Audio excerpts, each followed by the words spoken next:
Alhamdulillah, segala budi hanya milik Allah, bahwa ketika pujian kita kepada Allah, kita penuhi seluas langit dan bumi. Itu janji Allah bahwa ketika pujian itu kita sampaikan kepada Allah, maka apapun yang kita minta kepada Allah, maka Allah akan kabulkan. Karena ketika kita memuji sepenuh langit dan bumi kepada Allah, bahwa sebenarnya pujian itu Allah sedang melakukan untuk dirinya sendiri, maka ketika kita lakukan itu, segala jalan keluar, segala kemudahan, segala harapan kita insya Allah akan mendapat cahaya dan kemudahan dari Allah. Salawat dan salam semoga senantiasa tercurah kepada uswatun hasanah kita, Rasulullah SAW, serta keluarganya, sahabatnya, para tabi'in, dan siapapun yang tetap istiqomah di jalannya. Insya Allah saya doakan siapapun yang hari ini mungkin sedang dalam masalah, semoga Allah berikan kemudahan jalan. Siapapun yang saat ini mungkin sedang tidak enak badan atau merasakan sakit, insya Allah berikan kesembuhan yang sempurna, karena insya Allah setiap sakit itu pasti Allah akan beri obat. Setiap sakit pasti akan Allah sembuhkan, kecuali orang itu memang sudah bertemu dengan ajalnya. Karena kita semua punya batas waktu.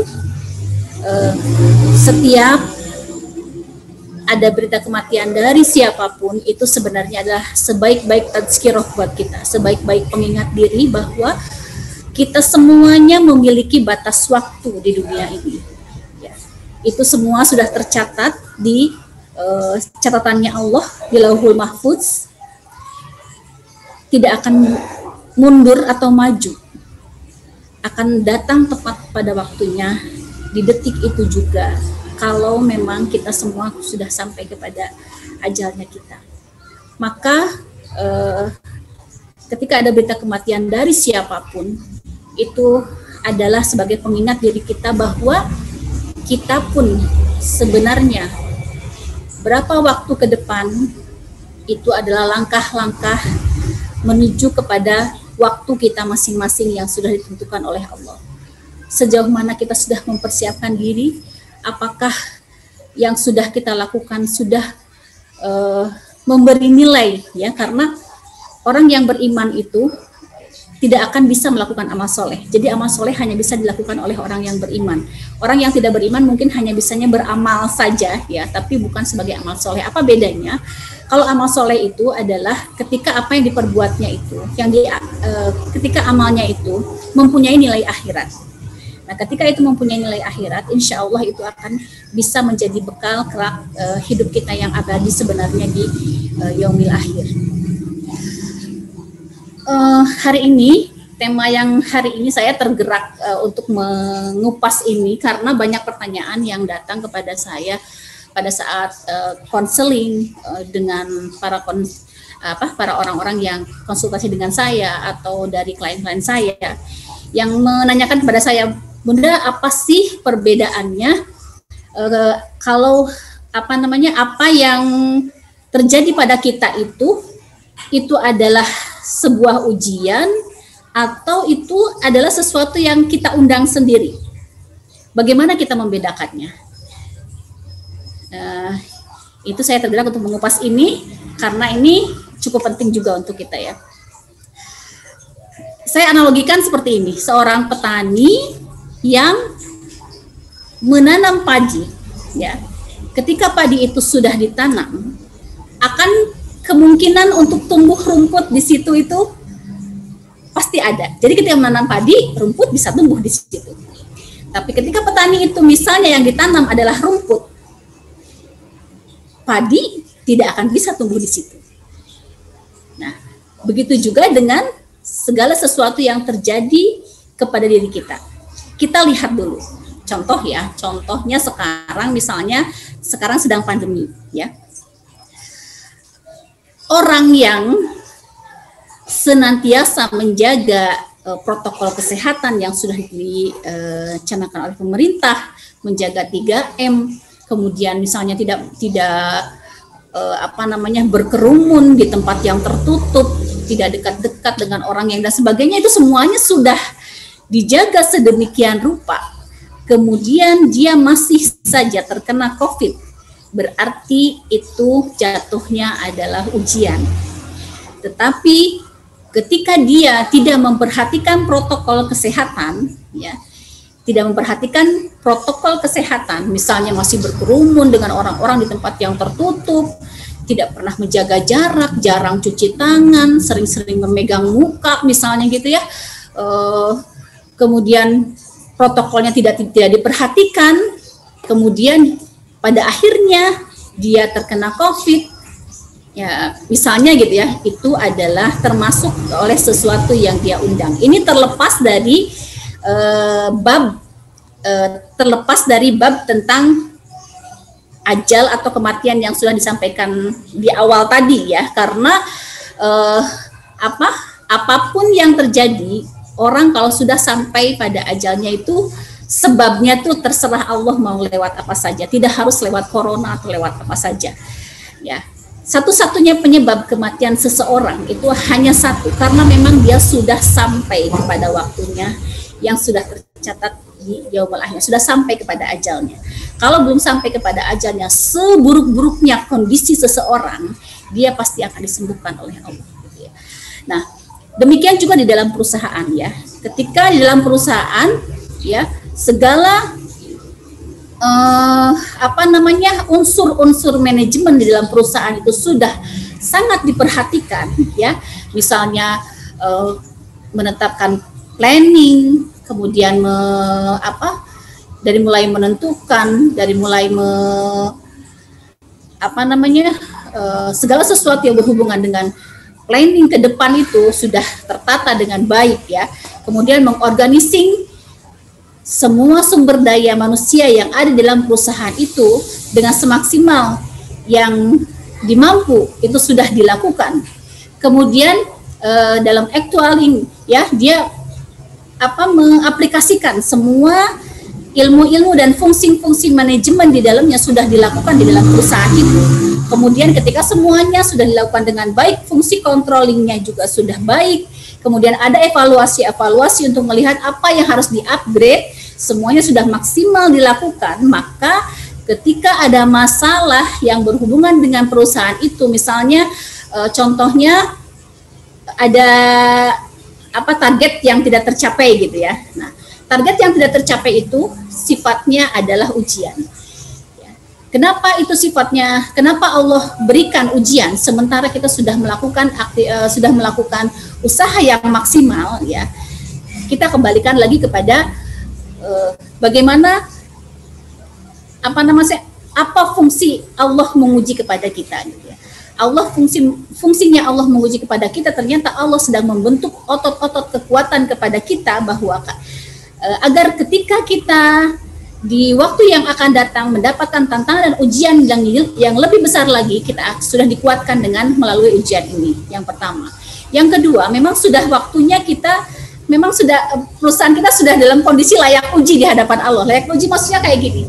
Apakah orang-orang yang ada di dalamnya itu sudah benar-benar beriman ya? Kadang-kadang orang merasakan dirinya merasa beriman, padahal Allah harus mengklasifikasi dengan diberikan ujian siapa yang beriman dan siapa yang tidak. Ya, ketika datangnya ujian membuat dia menjadi semakin dekat dengan Allah, semakin meningkatkan level kesadarannya, menggiring kepada kesadaran bahwa diri ini hanya sebagai hamba Allah yang selalu terikat dengan Allah, tidak pernah bisa terlepas dari Allah dan selalu membutuhkan Allah kapanpun. Ketika kesadaran itu timbul, sehingga ketika sudah melakukan upaya dengan semaksimal mungkin, kemudian kita bertawakal kepada Allah, kita tidak merebut wilayah kerjanya Allah di wilayah hasil ya, tidak fokus kepada hasilnya karena itu adalah wilayahnya Allah, maka ujian itu kita sebagai orang-orang yang sudah melewati akhirnya pantas untuk mendapatkan derajat yang lebih tinggi, naik levelnya. Tetapi kalau fungsi-fungsi manajemen itu di dalam perusahaan itu belum dilakukan, ya, misalnya controllingnya masih longgar, planningnya itu belum tertata dengan baik, kemudian SDM yang sudah ada belum terorganisir dengan baik, kemudian akhirnya perusahaan itu tidak mencapai target, itu artinya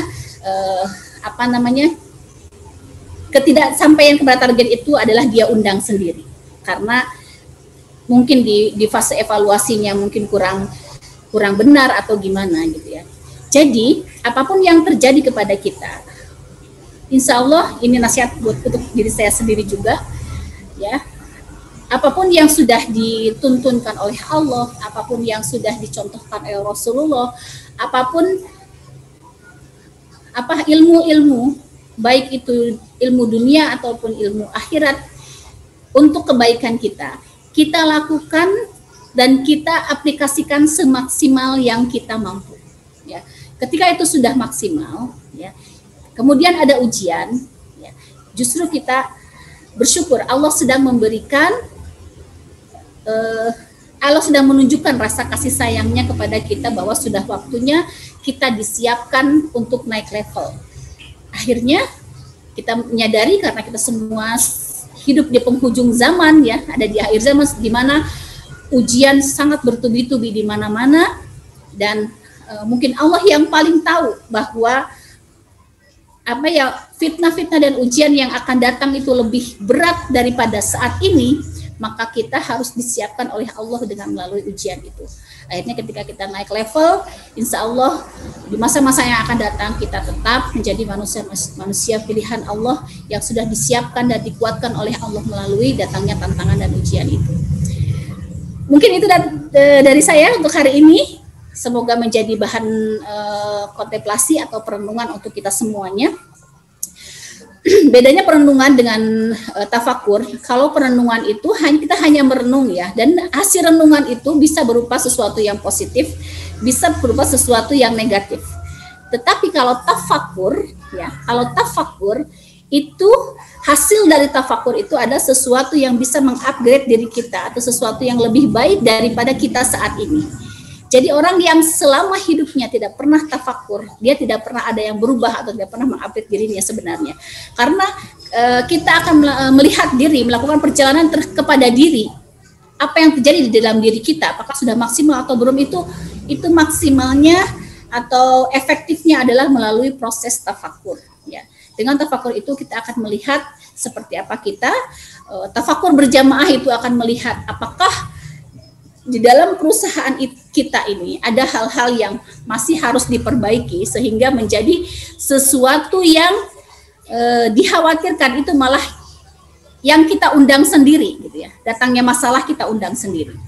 Jadi datangnya masalah kalau akan menaikkan level kita, insya Allah di situ Allah sedang memberikan kasih sayangnya kepada kita. Mungkin seperti itu untuk hari ini. Karena siapkan ada kelas webinar juga. Kalau ada yang pekerjaannya pas kebetulan sedang longgar, boleh ikut webinar saya hari ini tentang bagaimana menaikkan level diri kita ketika kita melihat bahwa self image atau pandangan terhadap diri kita masih ada yang negatif, ya. Itu bagaimana kita cara menaikkannya, karena dari situ dimulainya segala perubahan pikiran kita, sehingga pikiran kita akan mengawali dengan perubahan pikiran kemudian bisa merubah hidup kita. Itu dimulai dari bagaimana cara kita memandang diri kita ini.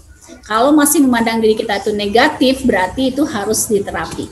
Karena sebenarnya orang yang beriman, manusia yang sebenar-benarnya mengenal dirinya sebagai manusia, dia tidak dia tidak akan ada rasa pandangan yang negatif, apalagi insecure terhadap dirinya, tidak ada rasa tidak mungkin ada tidak percaya diri.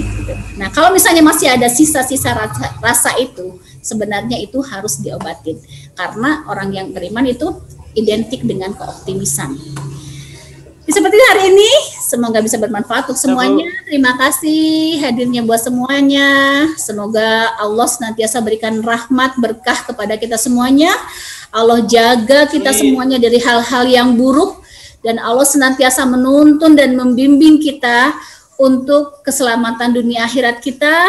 Allah membimbing kita dalam rangka perjalanan kita menuju fase kehidupan yang akan datang. Wabillahi taufiq wal hidayah. Assalamualaikum warahmatullahi wabarakatuh.